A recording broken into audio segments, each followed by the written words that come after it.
Pushkin.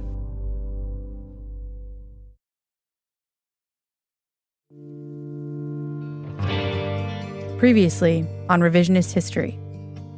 People had an idea of what had happened. When a person gets something in their mind, it's kind of hard to change.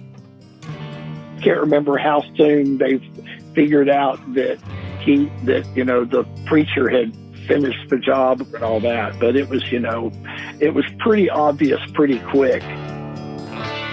Senate does it. The timing makes a lot more sense. He shows up after they've left. Stabs and calls. I mean, there's no sense in even having a jury if you're going to be able to overturn the jury, if a judge can overturn the jury.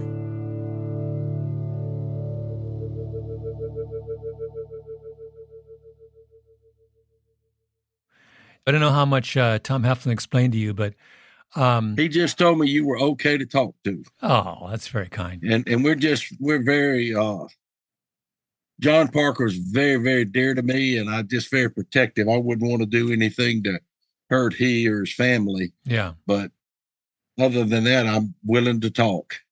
This is Tom Perry Jr., big guy, beard, from Demopolis, Alabama, who on the third Saturday of every month for years and years would spend a day on death row in Donaldson Prison just outside Birmingham. I called him up because John Forrest Parker's lawyer told me, if you want to understand something more about Parker, talk to Tom Perry. I want to tell you something, Malcolm. Then I don't mean to take over your interview now, but I'm no really do-gooder. I'm just an old guy that's falling short every day. I just happen the Lord uses me in the penitentiary setting because of my shortcomings, if that makes sense. Mm-hmm. Mm-hmm. Now I can't resist. Almost everyone I've been talking to for the story so far is Church of Christ. I am not. And you're Methodist. I don't understand why you're not Church of Christ. What's going on? I don't know. I'm just maybe I like the cocktail too much for the Church of Christ. I don't know.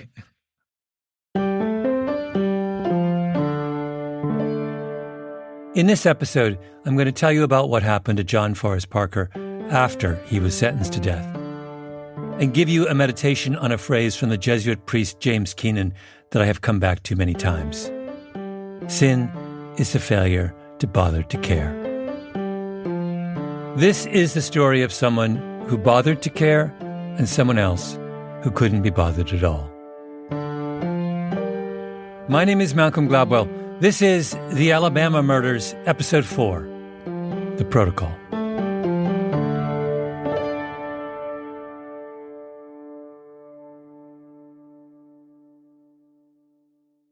In the time that you were doing ministry at Donaldson, how many men that you were working with got executed?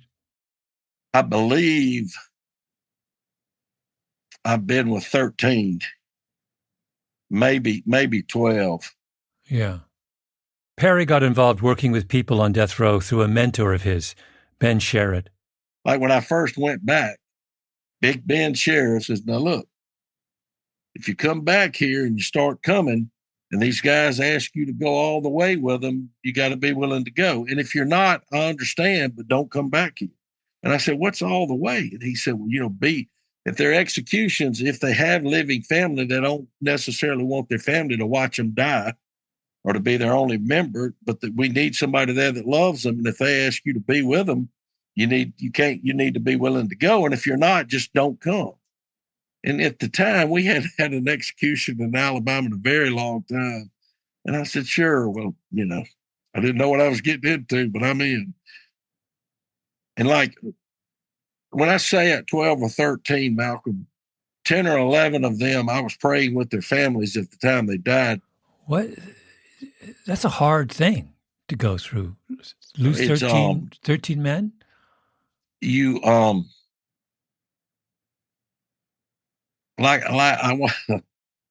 want to tell you the honest to goodness truth.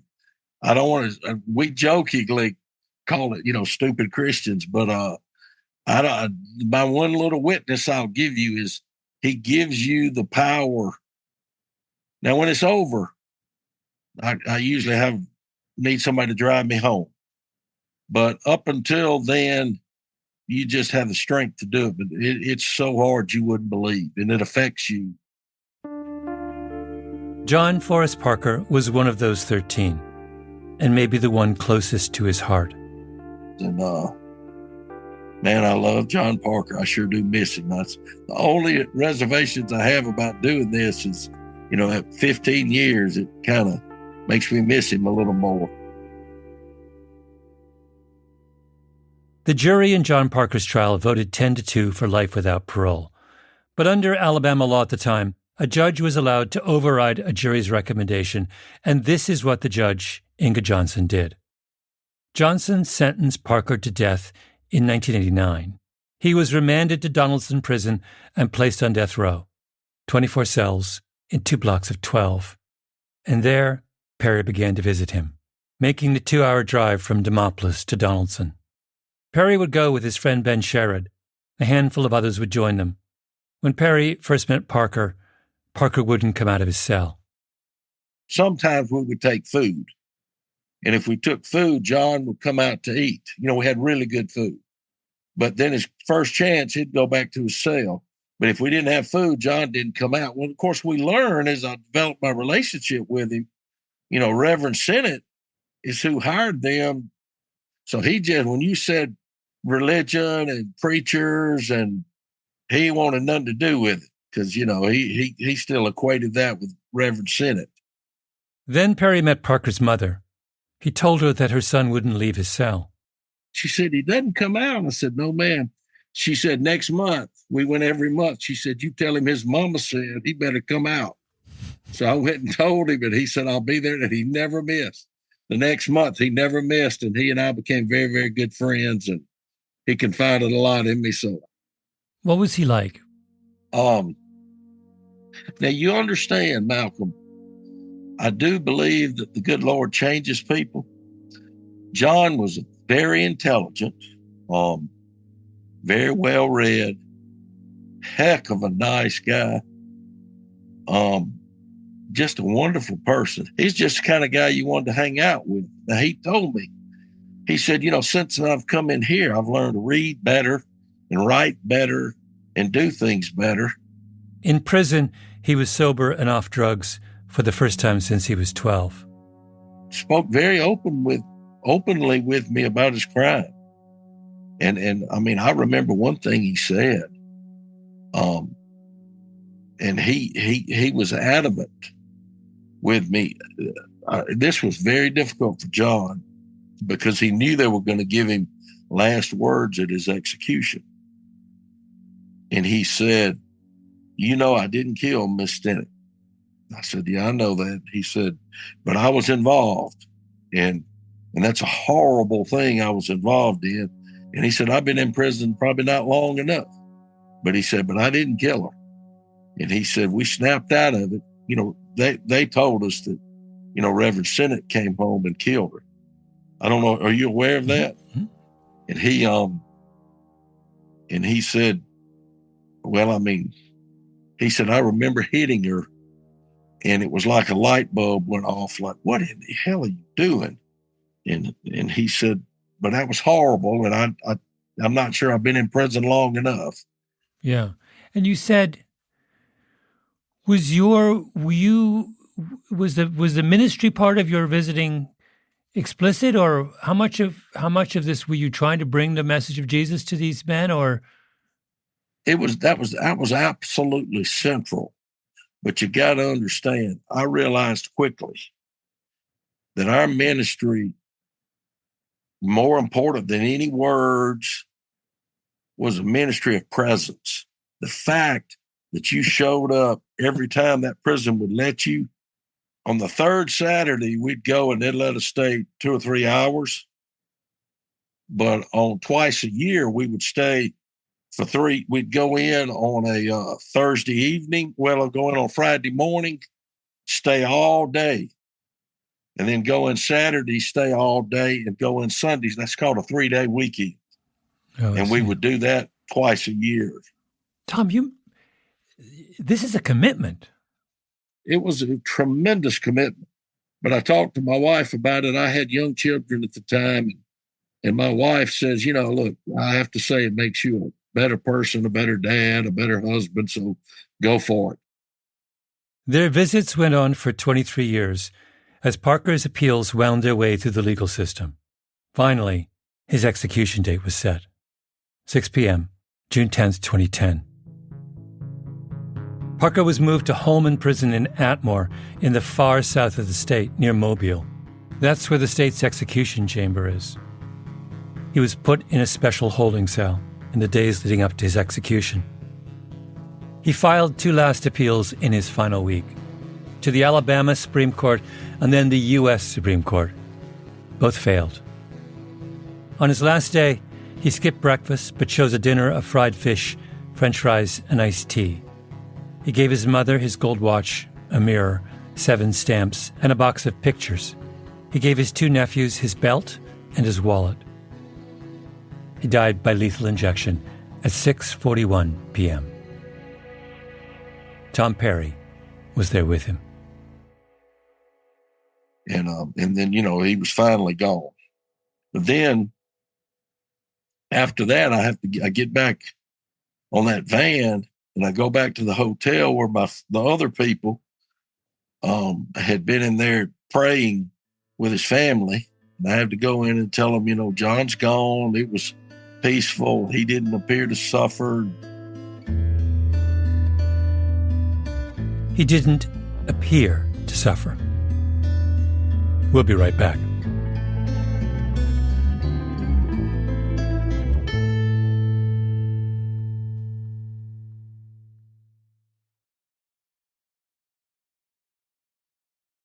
To understand the particulars of John Parker's execution, you have to go back to 1977 in Oklahoma City. In the mid-'70s, the Supreme Court had just lifted a long moratorium on capital punishment. The court had been concerned that existing methods, like the electric chair, violated the constitutional prohibition against cruel and unusual punishment. Watching someone die on the electric chair was like watching a horror movie. Public scrutiny was high. The court said that states could only bring back the death penalty if they found a more socially acceptable and legally rigorous way of applying it. So at that point, there were several things going on. First of all, there were journalists who were threatening to litigate so that they could see the next execution. And Oklahoma and other states such as Texas were very concerned about that. They thought these executions would be videotaped and displayed to the world. This is Deborah Deno, who teaches law at Fordham University in New York City and is one of the country's leading legal experts on capital punishment. Number 2, Ronald Reagan, then Governor Ronald Reagan, a few years earlier, had sort of made a pronouncement of why don't we just execute inmates the way we put horses down? In case you're wondering, this is what Reagan said. Being a former farmer and horse raiser, I know what it's like to try to eliminate an injured horse by shooting him. Now you call the veterinarian and the vet gives it a shot and the horse goes to sleep. That's it. I think there was a pressure to have a method that looked more humane than electrocution and lethal gas. Those were the pressures that was on the state. So from the beginning, these are states terrified of journalists being able to videotape what's happening. So their concern is really with what this looks like to the world. That's right. The perception to the world. Is what, yeah. Yes, absolutely. So, Oklahoma City, 1977. A state senator named Bill Wiseman takes up the court's challenge. He wants to find a way to make capital punishment more humane. And one day he gets a call from the Oklahoma State Medical Examiner, A.J. Chapman, who has heard about Wiseman's crusade and has an idea. He gives Wiseman a rough outline for what would come to be known as lethal injection. 2 drugs in sequence. First a sedative, like a barbiturate, to put the prisoner to sleep, then a paralytic, something to immobilize them. Later, Chapman added a 3rd drug, potassium chloride, which is the main ingredient in chemical fertilizer, and which, in elevated doses, causes hyperkalemia, which is like flipping the power switch on your heart. Wiseman took Chapman's idea and put it before the Oklahoma State Legislature. It passed by an overwhelming margin. I'm reading now from an editorial in The Vista, the student newspaper at Central State University in Oklahoma. Lethal injection is not only less traumatic on the prisoner, but it would also be easier on witnesses, for they would not have to endure the grisly sight of roasting flesh, bulging eyeballs, or squirting blood. But Chapman's protocol was never tested. I mean, how could you test it? You're trying to kill someone. Everyone you would experiment on would die. As a result, no one really knew how it worked. In his memoirs published years later, Chapman argued that knowing the precise method of action didn't matter since, quote, the properties of the drugs were extremely well known. The three-drug combination was just a variation on a protocol that was being used for anesthesia every day in hospitals all around the world. But of course, that isn't quite true, is it? It's not the same procedure that's used for medical anesthesia, because the intention of medical anesthesia is to keep the patient alive, and the intention of lethal injection is to give those same drugs in doses so large that the patient dies. That's actually totally different. Did Chapman, how much thought did he put into this three-drug protocol? That's a question for him. I do know that they came up with this in the course of an afternoon. We reached out to Chapman for an interview, but he declined to talk to us. The Oklahoma Protocol would become the method of choice in 30 other American states. It's even, with a minor variation, what countries like Canada use today for euthanasia. But how exactly does it work? I know this seems like a pedantic point, but it is the settled position of the United States, in fact, of most of the world, that a mark of a civilized society is that its punishment is humane. You can't torture people. Even if you've decided to kill a prisoner, you have to do it the right way. So, once again, how does lethal injection kill people? So I was given a stack of autopsies of prisoners executed here in the state of Georgia. Joel Zivit, an anesthesiologist at Emory University. In Georgia, there's an automatic autopsy that's performed on these prisoners. Interestingly, by the way, the cause of death that's written on the death certificate is homicide. Because he's an anesthesiologist, and lethal injection is basically the homicidal version of anesthesiology, Zivit was approached by a group of lawyers who had a client on death row. They had a technical question. Could he tell, from looking at the blood work of executed prisoners, whether they were conscious at the point of death? The operating assumption behind lethal injection was that they were unconscious, that they would be fully anesthetized when the potassium chloride hit their heart. But did we know that for a fact? So I read the autopsy, read the first autopsy and kind of was going through it and saw this finding that was surprising, which was that in this first one that I read, that the lungs were what's called heavy. This had nothing to do with the question he'd been asked to answer. It was completely unexpected. As part of an autopsy, the lungs are removed from the body and just plopped on a scale. And all these lungs were heavy. Why were they heavy? They were heavy because they were full of bloody, frothy fluid. And this bloody, frothy fluid could not have gotten into the lungs after death. If you're dead, your heart has stopped working, so there's no way for fluid to get pumped into your lungs. It had to have happened while the prisoner was still alive. And what was assumed, I think, by me and others, I hadn't really thought about it, was that the body would be essentially pristine. There wouldn't be this kind of destruction of organs within the body. But when I went through the whole list, almost 80% of the time, so 8 out of 10 times, there was this finding of this frothy, bloody fluid. So you could cut into the windpipe and the fluid would be just frothing right in there without being, pardon me, too graphic. So the question then was, how did it get in there? I conferred with a pathologist colleague of mine. We kind of puzzled over this for a while. And it occurred to us that, what I think, is that it's actually the way the pentobarbital is prepared. Pentobarbital is the first of the drugs used in the fatal injection protocol. It's the sedative, and it has a high pH. This is sort of basic chemistry. The pH scale goes from 1 to 14. 7 is neutral. The other thing important to know about the pH scale is that it's a log scale. So it means that every time you move one number, you're going up by a factor of 10. For a reference, the Richter scale of earthquakes is also a log scale. That's why an earthquake of 4.5, you kind of, will maybe shuffle the ground underneath you, but an earthquake of 8.5 will split the world in half. So it's a huge, powerful difference. The body's normal pH is between 7.35 and 7.45. If you drop below 7 or rise above 8, you'll probably die. The pH of pentobarbital is between 9 and 11. Now, when pentobarbital is used in ordinary medicine, this fact doesn't matter that much. The dose is pretty small, it burns a little, but the body compensates.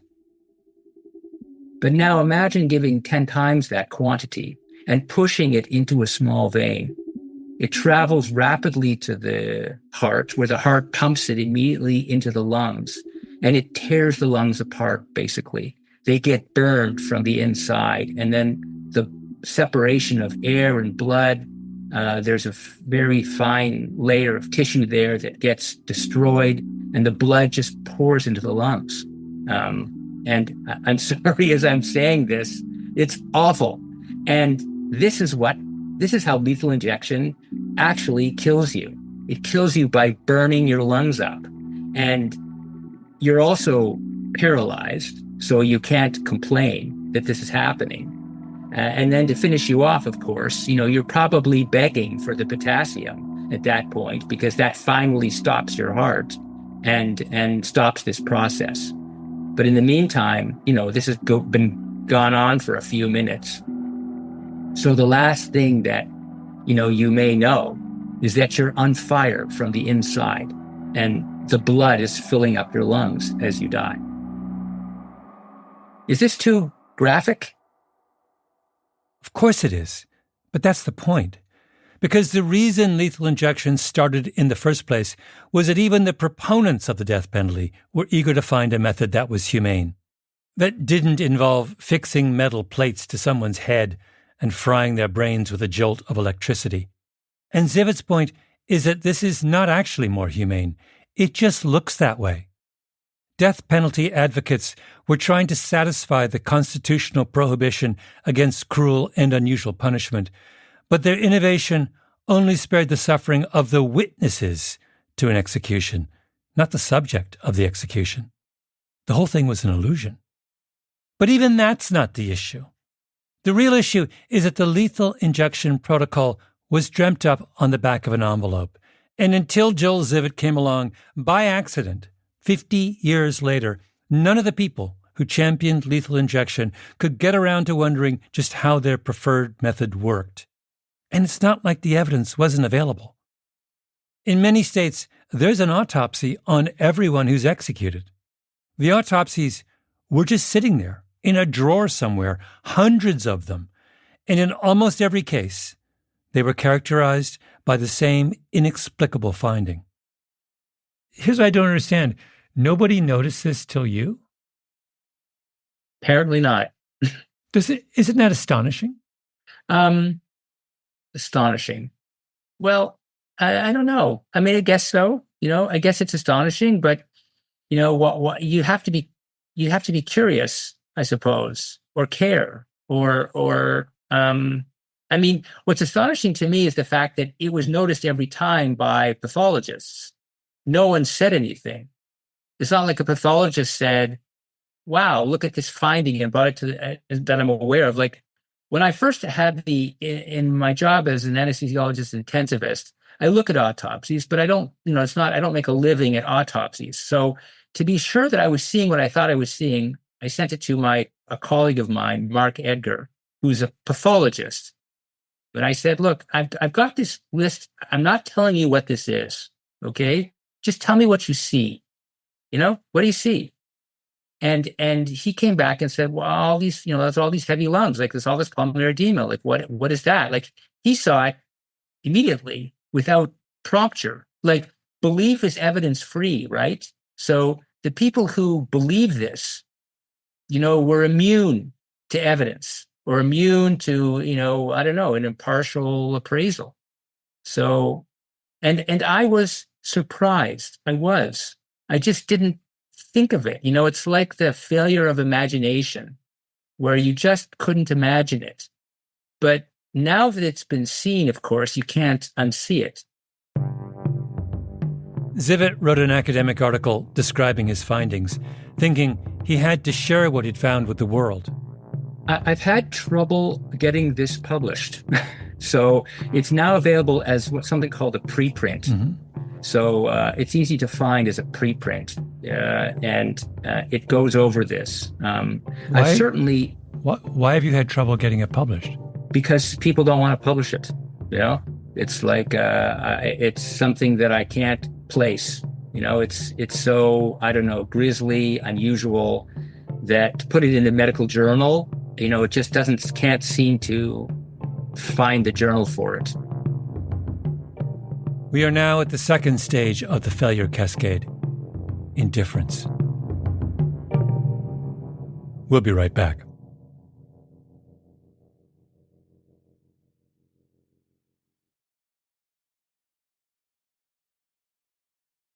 Let us tell the story of John Parker's execution a second time. Tom Perry was there, remember? He pledged that he was willing to go all the way. Execution day, we started, we went in early I think John was executed around 6. But we go in and it's just a good day. John's family was close to us. We tell the family, anytime you need a minute and you don't want us here, it's probably about 5 or 6 of us. I think they limit the room to 15 people on the visiting. We call it the visiting yard, but it's just a little room. In fact, my Christian community air conditioned and put in new chairs because it was so uncomfortable. It was these big metal picnic tables with these little round metal benches that were just torture. We bought some chairs and tables and put air conditioning in, so the inmates can have some comfort when they visit. But we just visit. We sing a little, but then they say we're getting too loud, so we have to quit singing. But we just talk and visit and get to know some of John's family that we had not met before. So John and anybody else can have a soft drink, anything they want. One thing I will tell you that I think goes unsaid, the death squad, the officers that perform it at Atmore, they do everything in their power to make it as dignified. Anything they could do for John and any of the 12 or 13 I've been with within reason, they would do to make that last day as good as they could for the inmate. People, they don't get enough credit for that. I mean, there's certain rules they can't break, but anything they can do within reason, they do it. But anyway, so we go, and then you can tell when the clock starts getting, and we'll have, usually we'll do some serious praying, and then we call it circle up. That's something we would do on our weekends before we leave. We make a big circle and we pray out. And are you familiar with the song "Surely the Presence"? Mm-hmm. Surely the presence of the Lord is in this place. I can feel his mighty power and his grace.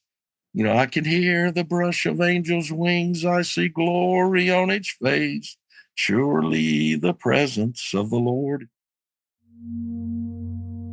They sang that a couple times. They gathered for a prayer. Then they made their way to the execution chamber. We're over here, and the Senate family's over there, and John's in the middle, and there's glass, and I can see them, but I can't hear them, and they can see me, and John's in the middle, and and then he looks up at me, and he says, I love you, brother, and I thank you for everything you did for me, and and, take care of my mom and dad. And I promised him I would continue to communicate and follow up with them. And then he says with the Senate family, I'm sorry I got involved in this situation. 100 times I wish I could have taken him back. I was strung out, I was young, and I was stupid. And I hope that, what happens today can give you, some peace. And then when they started, it was a lethal injection, and he rolled his hand. That's sort of a symbol. We get to hang with him, but when we split up, they won't let any more physical contact when we leave. And as we go, that was our deal. It means I love you. So that was our sign in Kairos. I love you, brother. And he rolled his hands up on there and did that. And then, I watched his bottom jaw. I remember just seeing it start quivering. And it takes a lot longer than you think. Yes, it does take a lot longer than you'd think. First, 100 milliliters of a sedative. After the sedative, Alabama's regulations require that, quote, the team member positioned at the condemned inmate's left side will assess the consciousness of the condemned inmate by applying graded stimulation as follows. The team member will begin by saying the condemned inmate's name. If there's no response, the team member will gently stroke the condemned inmate's eyelashes. If there is again no response, the team member will then pinch the condemned inmate's arm. John Parker, stroke, pinch, pinch. Then comes 60 milliliters of rocuronium bromide, that's the muscle relaxant. Then 120 milliliters of potassium chloride. That's supposed to stop the heart. Remember what Tom Perry said? It was peaceful. He didn't appear to suffer. Well, yes and no. He didn't appear to suffer. That's because he was strapped down to a gurney and sedated and given a paralytic, so he couldn't struggle or cry out even if he wanted to. But of course he suffered.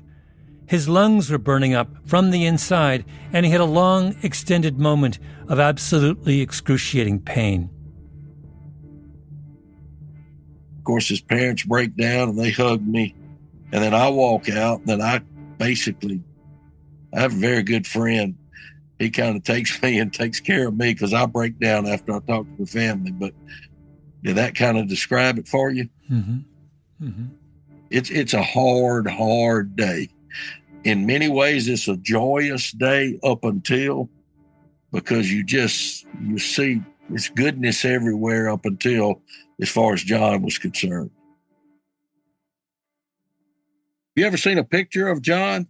No, I haven't. Hold on, I've got it. It's funny. I keep this in my office right by my license. You keep that memorial of his right here, and I've got next to your license. Yeah, it's actually in the frame. I stick it in the frame, and I keep it here. So, well, this is you can see me a much younger version. Yeah, I think it was June of 2010. This is John's father, Petey Parker. Yeah, his mother, Joan Parker. That's his brother, Bert, and John in the middle. And that was the day of his execution. The institution took the pictures for us. That means a lot. They don't give 3 or 4 pictures, and the entire family wanted me and their family photograph. Mm-hmm. I mean, that's why I cherish this. Now, Malcolm, I'm trusting you because I don't want anything to degrade or insult John's memory. So please don't do that. I will not. John,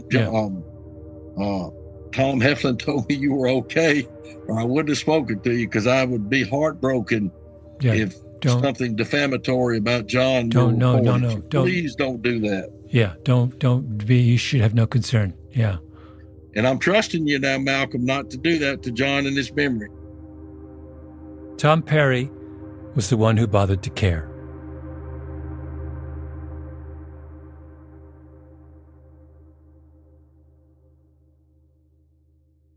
If you're wondering why people get so upset about the death penalty, it's this. It's that the people who are in favor of it like to believe that it represents some great symbolic manifestation of society's judgment. But in fact, their method of choice is something that some guy dreamt up in an afternoon and no one ever got around to checking. Symbolic manifestations of society's judgment should not be dreamt up on the back of an envelope. And if you're wondering why we're spending so much time on this, it's because the story of the long denouement of the Elizabeth Senate case is about to get worse. Much worse. Next time on Revisionist History. I think he just got home from work and he called me and he said, "Well, Mom, can you come?" He said, "The police are here." Then I went to Atmore, which is where Holman is. Visited with Kenny that morning. We were still waiting for the 11th Circuit's decision. What is taught either in nursing school or as an EMT or as a doctor cannot be lifted into the death chamber. Like, it's not the same place. These people are not patients, they're not collaborators to you. There's been a great deal of media coverage, both local and national, about what happened in Kenny Smith's execution chamber. Much of that coverage has seemingly been openly sympathetic to Smith and his cause, even with some going so far as to advocate for the abolishment of the death penalty.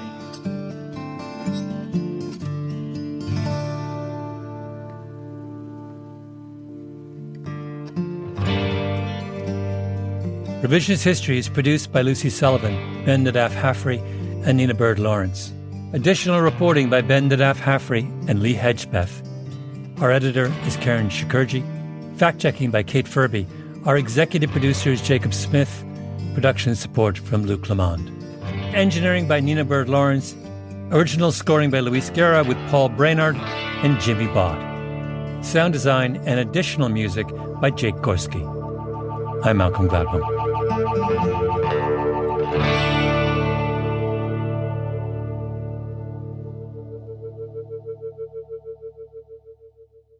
You can get this entire season now, ad-free, by subscribing to Revisionist History on Pushkin Plus.